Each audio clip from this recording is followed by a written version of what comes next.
Mi nombre es Itze Guadalupe Doña Sánchez y el tema del que hablaré es expresión oral. ¿Qué es expresión oral? Se refiere a la comunicación verbal.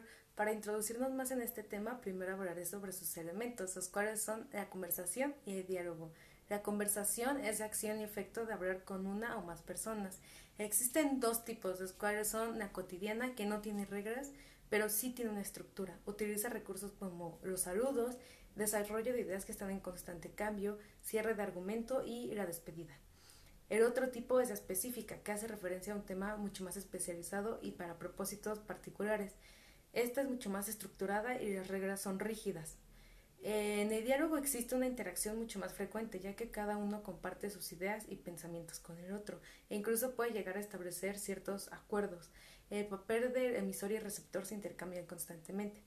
En la expresión oral existen estrategias que van a hacer que nos sea más fácil expresarnos, las cuales son la preparación del tema y el ensayarlo, esto para ganar confianza.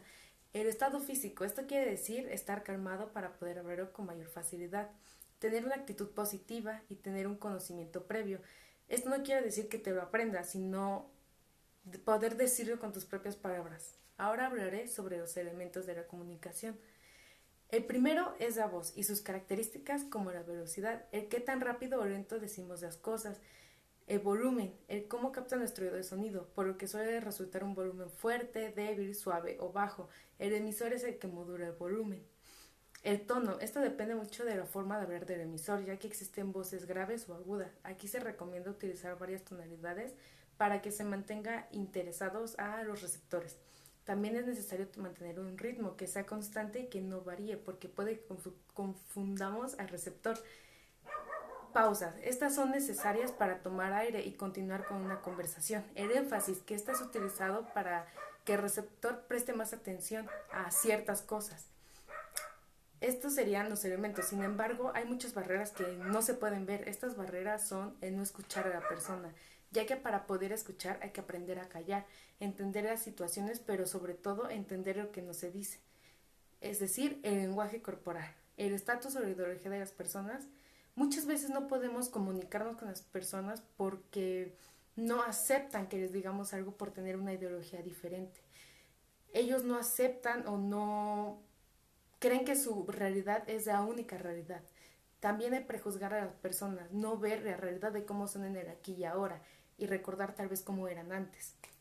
Hay tener actitudes negativas, ya que esos limitan a las relaciones humanas. Cuando tenemos actitudes positivas se facilitan, ya que somos serviciales y tolerantes. La superficialidad, creer que mientras menos nos adentremos en un tema, menos información hay que dar. O muchas veces damos información de escaso valor informativo. La rutina. Muchas veces estamos acostumbrados a ver con una persona que llega un día en el que te aburre, tal vez porque es algo cotidiano, y no vemos las prácticas como oportunidad de aprendizaje. El mentir. Muchas veces las mentiras se sostienen para no abordar un conflicto. El lenguaje, malentender un mensaje o dar un mensaje no claro o no dar exactitud en las palabras. El miedo es otra barrera, pero este va en un aspecto más sentimental, como cuando tenemos miedo a profundizar en nuestros sentimientos y se evita hablar de ellos, ya que sentimos cierta amenaza o incomodidad. Otra barrera es la crítica destructiva. Los juicios separan a las personas. Muchas veces tendemos a hablar en plural y no en primera persona, sin saber si las otras personas piensan lo mismo. La lengua y las culturas. Es necesario traducir las cosas según el lugar en el que las vayas a decir. Esto es por las costumbres. En la prisa y la impaciencia. No dedicamos tiempo a nuestras relaciones personales.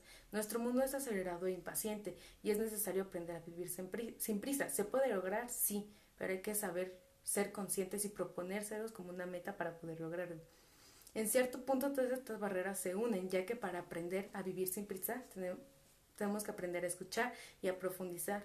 Mejoramos también nuestras relaciones humanas e incluso nuestra salud porque tenemos una paz interior o un equilibrio emocional. El modo en el que decimos las cosas se los pedimos, ya que muchas veces al pedir algo parece que lo estemos obligando a que nos los den.